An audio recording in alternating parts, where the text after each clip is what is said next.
This is London, 9:47 on a midsummer morning. The terrified voices are those of mourning commuters. Some of them terribly wounded. These images captured by a passer-by moments after the explosion. I probably saw maybe 20 people lying on the floor, not moving, and then lots of people like myself. So I looked out my window, and there were people screaming. All the front of the building had been, or the glass had been blown in. I looked out another window which was facing the bus, and there was a lot of smoke and some bodies, and the roof had been torn off the top of the bus, and I only looked for a couple of seconds, and then everyone started screaming, and we got out as quickly as we could.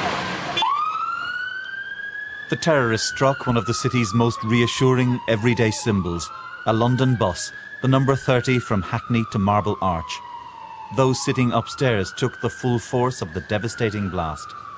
Shards of metal, the blood of the wounded, blasted onto nearby buildings. Shrapnel scarring the headquarters of the British Medical Association. Cars abandoned in the panic-stricken aftermath. What many remember is the extraordinary noise of the blast, rising above the noise of rush hour. It was probably one of the worst noises I've ever heard in my life. Your gut drops when you hear it. It was the loudest boom ever. It literally sounded like two trains colliding. As some of the wounded were ferried away, doctors at the scene set up a field hospital to treat others. I worked in casualty for 6 months, but this is like having 6 months of casualty in 3 hours. Every injury you can think of, every serious injury I've ever seen over a long period of time, you saw within a few hours. As the day wore on, police brought in sniffer dogs to check for further devices.